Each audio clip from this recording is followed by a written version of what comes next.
अस्सलाम वालेकुम, कैसे हैं आप सब। तो आज हम स्टार्ट करने जा रहे हैं एक्सरसाइज 3C का क्वेश्चन नंबर 1। तो मेरे पास ये थिंक न्यू सिलेबस मैथमेटिक्स की बुक 2 है और उसका ये चैप्टर नंबर 3 चल रहा है। मैंने इस चैप्टर के नेम से एक सेपरेट प्लेलिस्ट बनाई हुई है, उसका लिंक भी नीचे डिस्क्रिप्शन में दिया हुआ है ताकि आप लोगों को इस चैप्टर से रिलेटेड तमाम सोल्यूशंस एक जगह पर आसानी से इसी प्लेलिस्ट में मिल सके। इसके अलावा आपको डिस्क्रिप्शन में मेरे सोशल अकाउंट्स के लिंक यानी मेरी फेसबुक प्रोफाइल, मेरी इंस्टाग्राम प्रोफाइल और मेरा ईमेल आईडी भी मिल जाएगा। आप इन्हीं अकाउंट्स के थ्रू अपने क्वेश्चंस को, सजेशंस को मुझ तक भी पहुंचा सकते हैं। तो स्टार्ट करते हैं क्वेश्चन नंबर 1 को। आपको सामने स्क्रीन पर क्वेश्चन नंबर 1 का इमेज नजर आ रहा है जिसमें इसकी स्टेटमेंट और पार्ट्स मेंशन्ड है। पहले हम स्टेटमेंट को रीड करेंगे, समझेंगे, उसके बाद ए पार्ट से स्टार्ट लेंगे। तो आइए स्टेटमेंट को रीड करते हैं। तो स्टेटमेंट में मेंशन्ड है find the range of values of x. तो आपको कहा जा रहा है कि आपने एक्स की वैल्यूज की रेंज फाइंड आउट करके दिखानी है।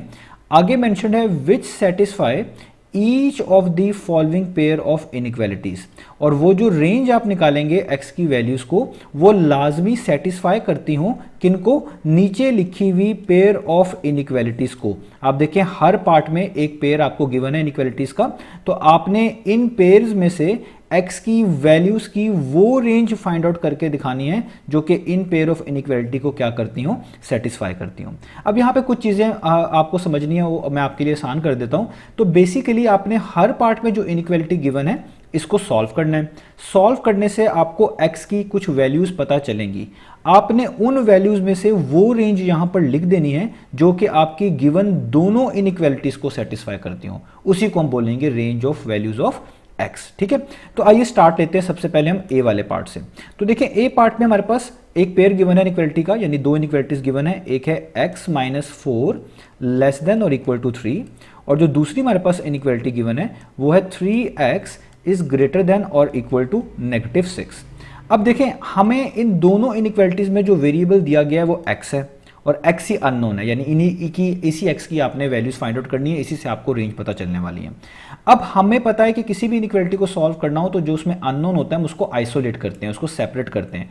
उसके साथ जो भी टर्म्स मेंशन्ड होती हैं, चाहे वो उसमें ऐड हो रही हो, उसमें से सब्ट्रैक्ट हो रही हो, या उसका कोई कोफिशिएंट मेंशन्ड हो, उन सबको स्टेप बाय स्टेप रिमूव करते हैं। इस तरीके से इनइक्वालिटी सॉल्व की जाती है और वेरिएबल को आइसोलेट किया जाता है। तो यहाँ पर भी ऐसे ही करेंगे। तो सबसे पहले जो ये फर्स्ट वाली इनइक्वालिटी है मैं इसको सॉल्व करने जा रहा हूँ। मैं इसको एक बार दोबारा लिख रहा हूँ, x माइनस 4 लेस देन और इक्वल टू 3। तो इस इनइक्वालिटी में देखें जो आपका वेरिएबल x है इसमें से 4 सब्ट्रैक्ट हो रहा है, तो मुझे इस 4 को यहाँ पर हटाना है पहले। तो अगर कोई टर्म सब्ट्रैक्ट हो रही हो उसको रिमूव करने का तरीका ये होता है वहां से कि आप उसी सेम टर्म को दोनों तरफ ऐड करवा दें। तो यहाँ पर भी ऐसे ही करूंगा, मैं x माइनस 4 वैसे लिखूंगा, 4 सब्ट्रैक्ट हो रहा था तो इसको रिमूव करने के लिए इधर भी 4 ऐड करवा रहा हूँ, और लेस देन और इक्वल टू का सिंबल वैसे ही, और दूसरी तरफ भी मैं 4 को क्या कर दूंगा, ऐड कर दूंगा। इससे क्या फायदा होगा, -4 प्लस 4 कट जाएगा क्योंकि प्लस माइनस माइनस होता है। 4 माइनस 4 करेंगे तो 0 हो जाएगा, तो 0 को हम नहीं लिखते इसलिए हम कहते हैं वो कट गया।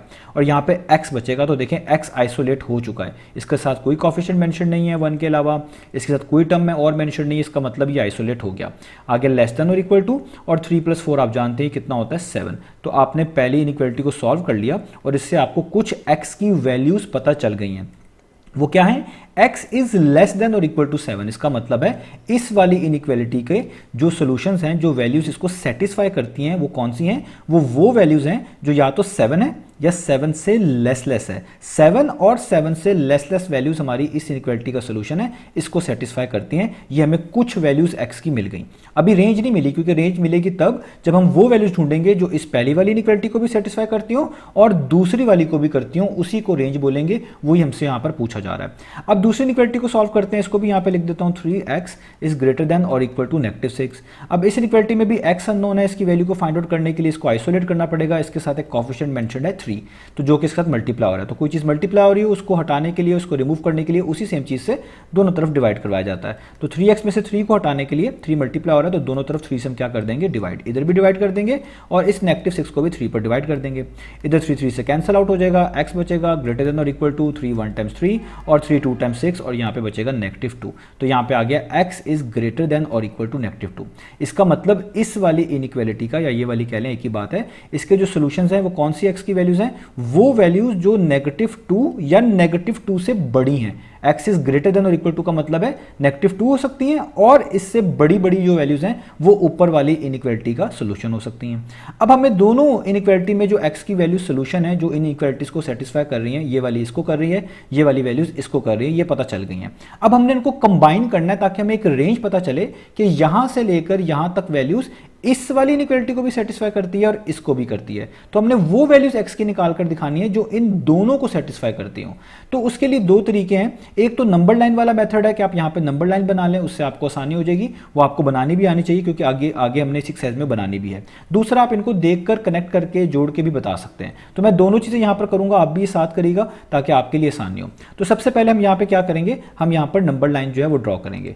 तो उसके लिए मैं यहाँ पर इस पेज का थोड़ा सा जो फॉर्मेट है वो चेंज कर लेता हूँ ताकि हमारे लिए आसानी हो जाए। ठीक है, तो अब नंबर लाइन बनाने के लिए आपको पता है हम सबसे पहले क्या करेंगे, एक हॉरिजॉन्टल स्ट्रेट लाइन यहाँ पर ड्रॉ करेंगे एरो हेड के साथ। तो देखें मैंने यहाँ पर एक हॉरिजॉन्टल स्ट्रेट लाइन ड्रॉ कर दी एरो हेड के साथ। ठीक हो गया, ये मैंने ड्रॉ कर दी। आप ये चीज़ें जानते हैं सारे के सारे। अब आप इसमें कुछ वैल्यूज़ लिखेंगे। ठीक है, तो हम यहाँ पे कौन सी वैल्यूज़ लिख रहे हैं, हमें यहाँ पे -2 से बड़ी वैल्यूज़ भी चाहिए, हमें यहाँ पर 7 से छोटी वैल्यूज़ भी चाहिए। तो इसका मतलब हमें काफ़ी सारी वैल्यूज़ यहाँ पे लिखनी चाहिए। फॉर एग्जाम्पल मैं कहता हूँ यहाँ पर कि लेट से यहाँ पे मैं लिख देता हूँ कि हमारे पास कहीं पे करके क्या होगा 0। ठीक है, अब आप कुछ स्पेस छोड़कर अगली वैल्यूज मार्क करेंगे। मैंने आपको बताया हुआ आपके पास रूलर है, आप कोई भी स्पेस सेलेक्ट कर सकते हैं और उस स्पेस छोड़ के यहाँ पर मार्किंग कर सकते हैं। मेरे पास यहाँ पे बॉक्स है, मैं इसके हिसाब से आपको बता रहा हूँ। तो मैं 2 स्मॉल बॉक्स छोड़ रहा हूँ, तो 1 2 और इसके बाद 1 काउंट कर रहा हूँ। तो यहाँ पे 0 के बाद क्या आएगा 1। राइट साइड पे पॉजिटिव वैल्यूज आती हैं इंक्रीजिंग ऑर्डर में, लेफ्ट साइड पे नेगेटिव वैल्यूज आती हैं डिक्रीजिंग ऑर्डर में।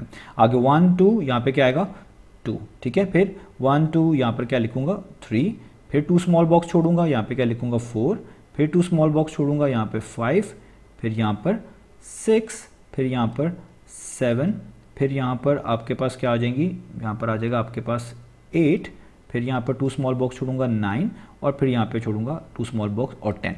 अब लेफ्ट साइड पे इस तरह ही आपकी नेगेटिव वैल्यूज आनी चाहिए और लेफ्ट साइड पे भी आपने स्पेस वही रखनी है रूलर के मुताबिक जो आपने यहाँ पे सिलेक्ट की होगी। तो मैंने 2 स्मॉल बॉक्स छोड़े में तो इसी के मुताबिक लिखूंगा, 0 से पीछे वैल्यूज कम होंगी।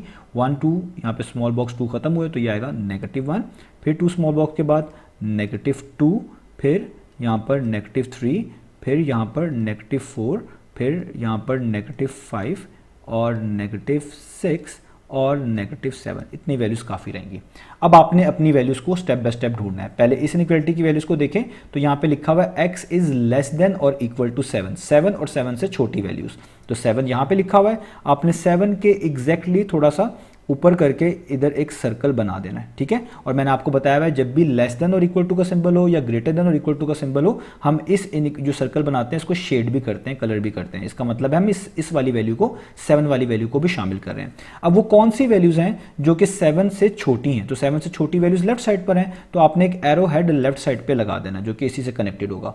तो हम इससे जुड़ा एक एरो हेड इधर लेफ्ट साइड पे इस तरीके से लगा देते हैं। ठीक हो गया, और इस पे लिख देंगे x इज लेस देन और इक्वल टू 7। 7 और 7 से छोटी वैल्यूज। अब हमें एक और जो है ना एरो हेड लगाना है, उसके लिए पहले हमें दूसरी इनइक्वालिटी पे जाना पड़ेगा। इधर लिखा हुआ वो वैल्यूज चाहिए जो -2 या उससे बड़ी हो।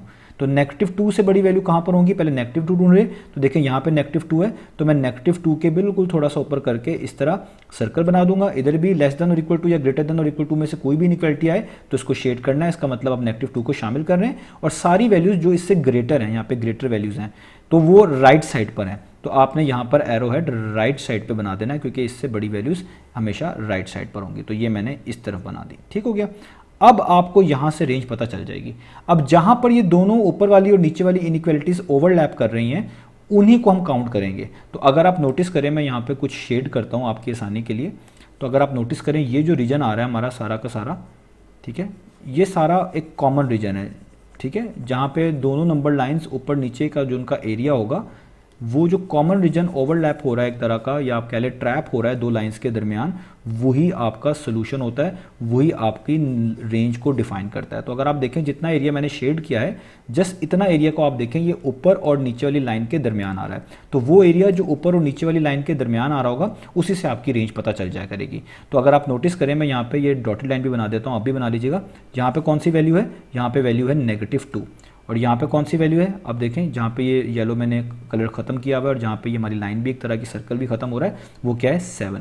तो इसका मतलब आपकी इन दोनों इनइक्वालिटीज़ का ये कॉमन सोल्यूशन है। ये वो है जिसको हम रेंज बोलते हैं। जो पहली वाली इनइक्वालिटी में भी ये वैल्यूज पुट कर लें तो आपकी इनइक्वालिटी सेटिस्फाई रहेगी, दूसरी वाली में भी ये वैल्यूज पुट कर लें येलो कलर के जो नीचे लिखी हुई हैं तो भी सेटिस्फाई रहेगी दूसरी इनइक्वालिटी भी। तो अब आपने इसको लिखना है, कैसे लिखेंगे, छोटी वैल्यू से लिखेंगे। वो आप यहाँ से भी लिख सकते हैं, जैसे यहाँ पे लिखा हुआ था x इज ग्रेटर देन और इक्वल टू -2।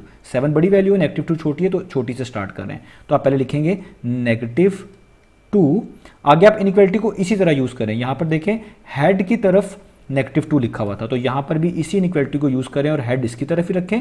ये मैंने देखें हेड इसी तरफ रखा है और लेग्स x की तरफ थी, तो यहाँ पर आ जाएगा x। ठीक है, अब दूसरी इनइक्वालिटी उसके साथ जोड़ दें। दूसरी में क्या लिखा हुआ है, x इज लेस देन और इक्वल टू 7, यानी 7 की तरफ लेग्स थी। तो आपने दोबारा से x नहीं लिखना, बस इनइक्वालिटी का सिंबल इस तरीके से लगाना है कि 7 की तरफ क्या हो, लेग्स हो। देखिए 7 की तरफ लेग्स हैं और हेड किस तरफ है, x की तरफ। तो ये है आपकी वो रेंज ऑफ वैल्यूज़, यानी वो वैल्यूज़ जो -2 भी शामिल है, इससे बड़ी हों, और 7 भी शामिल है, इससे छोटी हों। -2 से 7 के दरमियान जिसमें -2 7 शामिल है, वही आपकी रेंज ऑफ वैल्यूज़ हैं ऑफ x। तो आप यहाँ पे लिख भी सकते हैं कि आपने ये फाइंड आउट कर लिया कि range of values of x क्या है, -2 is less than equal to x और आगे is less than equal to 7। यही हमने फाइंड आउट करके दिखाना था। तो ये आपको नंबर लाइन भी बनानी आनी चाहिए और रेंज भी इस तरह लिखने आनी चाहिए। तो ये हो गया हमारा ये पार्ट। अब चलते हैं इसके दूसरे पार्ट की तरफ। तो अब हम स्टार्ट कर लेते हैं पार्ट नंबर बी को। तो पार्ट नंबर बी भी पार्ट नंबर ए की तरह ही करना है आपने। तो यहाँ पे जो दो इनइक्वालिटीज आपको गिवन है उसमें पहली है 2x + 5 लेस देन 15, और जो दूसरी आपके पास इनइक्वालिटी गिवन है वो है 3x - 2 ग्रेटर देन -6। तो हमें पहले इन दोनों इनइक्वालिटी को सॉल्व करना पड़ेगा ताकि हमें रेंज ऑफ वैल्यूज पता चल पाए। तो पहली वाली इनइक्वालिटी में x अननोन है, x के साथ उसका कोफिशिएंट 2 भी मेंशन्ड है और एक टर्म 5 भी है जो कि इस पूरी टर्म 2x में ऐड हो रही है। तो जो टर्म पहले ऐड हो रही है उसको हम यहाँ पर रिमूव करेंगे। तो मैं पहले इस इनइक्वालिटी को यहाँ पे लिख देता हूँ जो कि है 2x + 5 लेस देन 15। तो इसमें मैं क्या करूँगा, 5 यहाँ पर इसको मैं रिमूव कर रहा हूँ, 5 यहाँ पर ऐड हो रहा है, तो जो टर्म ऐड हो रही हो उसको रिमूव करने के लिए उसी सेम टर्म को दोनों तरफ सब्ट्रैक्ट कर दिया जाता है। तो 2x + 5 मैं वैसे लिखूंगा, 5 को रिमूव करने के लिए यहाँ पर भी 5 से सब्ट्रैक्ट करवा दूंगा और 15 में से भी 5 क्या कर दूंगा, सब्ट्रैक्ट कर दूंगा। तो यहाँ पे क्या होगा, यहाँ पे हो जाएगा 2x, 5 - 5 0 होता है, यानी +5 - 5 कट गया, और यहाँ पे लेस देन और equal to, less than, equal to नहीं, लेस देन 15 - 5 कितना होगा, वो हो जाएगा 10। अब आप देखें आपके वेरिएबल के साथ जस्ट 2 बचा हुआ है, 2 कोफिशिएंट है, 2x के साथ मल्टीप्लाई हो रहा है, इसको रिमूव करने के लिए दोनों तरफ 2 से डिवाइड करवाना पड़ेगा। तो इधर भी 2 से डिवाइड कर दें और इधर भी 2 से डिवाइड कर दें, तो 2 से कैंसिल, यहाँ पे हो जाएगा x is less than 2 1 times 2 2 5 times 10। तो x लेस देन 5, इसका मतलब इस वाली इनइक्वालिटी को जो x की वैल्यू सेटिस्फाई करेंगी वो 5 से छोटी होंगी, यानी 5 नहीं, 5 से छोटी, 5 से जितनी भी छोटी वैल्यूज हैं वो पहली वाली इनइक्वालिटी को सेटिस्फाई करती हैं। ये हमने यहाँ पर सोल्यूशन निकाल लिया। अब दूसरी इनइक्वालिटी को सॉल्व करते हैं, उसमें लिखा हुआ है 3x - 2 ग्रेटर देन -6। इधर भी इस टर्म को जो कि सब्ट्रैक्ट हो रही है 3x में से, इसी को पहले रिमूव करूंगा। जो टर्म सब्ट्रैक्ट हो रही हो उसको रिमूव करने के लिए उसी सेम टर्म को दोनों तरफ ऐड किया जाता है। तो -2 को रिमूव करने के लिए मैं दोनों तरफ 2 ऐड कर रहा हूँ, तो यहाँ पे भी 2 ऐड कर रहा हूँ और इस -6 में भी 2 ऐड कर रहा हूँ। तो -2 + 2 कैंसिल, क्योंकि 2 - 2 0 होता है। आगे बच जाएगा 3x, यहाँ पे ग्रेटर देन, ये प्लस माइनस माइनस, यानी माइनस करना है। 6 में से 2 माइनस करें कितना आता है 4, और साइन बड़ी वैल्यू का, 6 बड़ी वैल्यू है, उसके पीछे माइनस, तो आ जाएगा माइनस। अब आपके पास x के साथ सिर्फ 3 बचा है, तो 3 बचा है, 3 मल्टीप्लाई हो रहा है, 3 को रिमूव करने के लिए दोनों तरफ 3 से क्या करना पड़ेगा, डिवाइड। इधर भी डिवाइड कर दें ग्रेटर देन का सिंबल, और -4 को भी डिवाइड कर दें 3 से।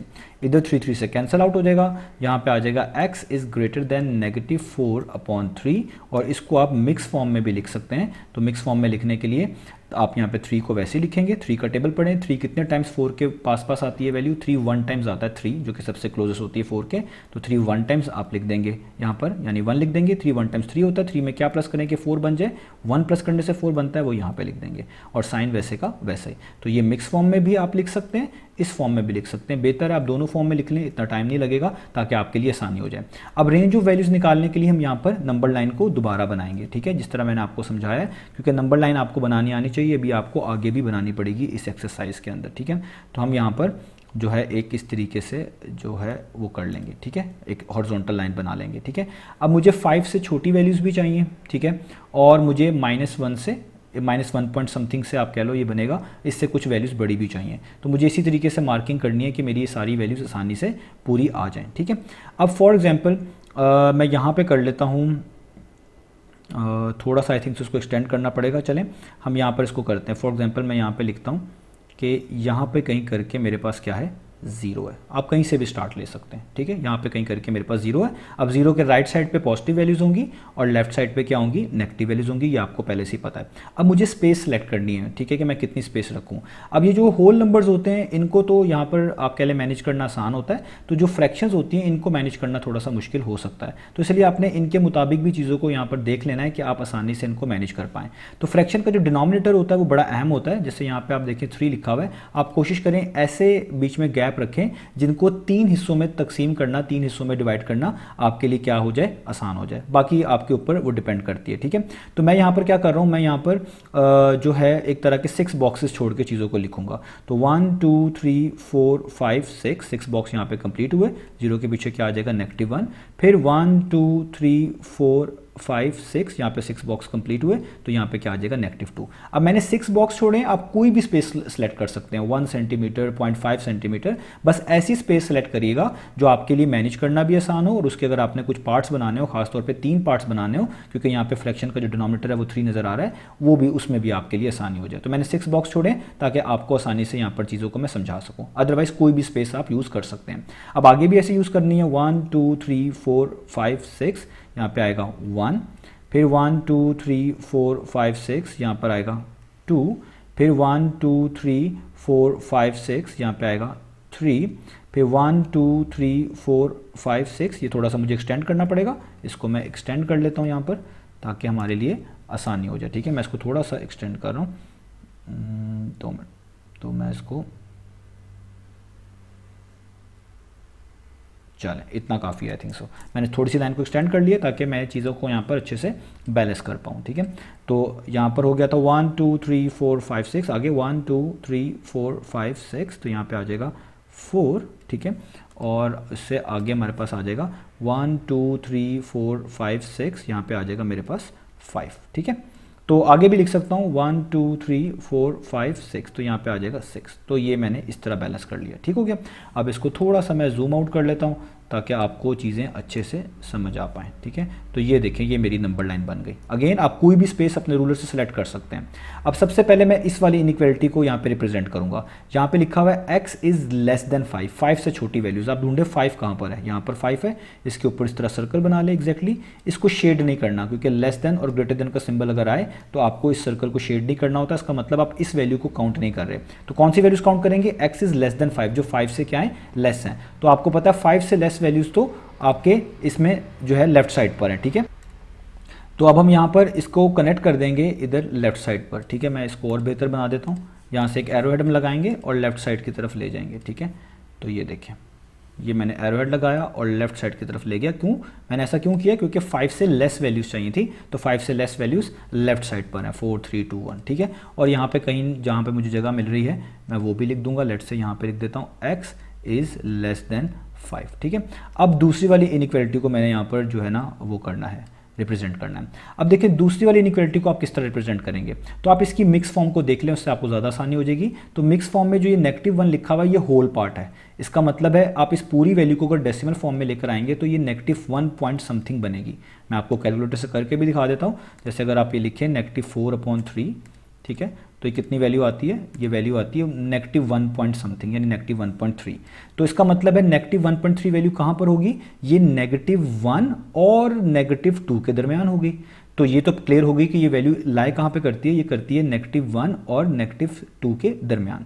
अब दूसरी बात ये कि एग्जैक्टली कहाँ पर है, तो वो आपने इसके डिनोमिनेटर से पता लगाना है। जैसे आप देखें इसके मिक्स फॉर्म में आप देखें जो फ्रैक्शन पार्ट है 1/3, इसमें लिखा हुआ 1/3, इसका मतलब 3 हिस्से बनाने हैं आपने, और उसमें से जो पहला हिस्सा होगा, फर्स्ट पार्ट होगा आउट ऑफ 3, वो ये कंप्लीट वैल्यू होगी। तो आपने क्या करना है, इस -1 से लेकर -2 के दरमियान 3 हिस्से बनाने हैं। याद रखिएगा जो भी फ्रैक्शन पार्ट में डिनोमिनेटर लिखा होगा उसके मुताबिक हिस्से बनाने। अगर 3 हैं तो 3 पार्ट्स, 4 हैं तो 4 पार्ट्स। तो आपको -1 से -2 के दरमियान 3 पार्ट्स बनाने हैं। तो टोटल मेरे पास 6 बॉक्सेस का गैप है। अगर मैं इसके 3 हिस्से करना चाहूँ तो मुझे जाहिर बात है 2-2 स्मॉल बॉक्स के बाद यहाँ पे मार्किंग करनी पड़ेगी। इस तरह इसके 3 हिस्से हो जाएंगे। जैसे आप देखिए 1 2 ये मेरा पहला हिस्सा हो गया, फिर 1 2 ये मेरा दूसरा हिस्सा हो गया, और ऑटोमेटिकली तीसरा हिस्सा बन गया है। तो देखिए मैंने -1 और -2 के दरमियान 3 हिस्से बना दिए।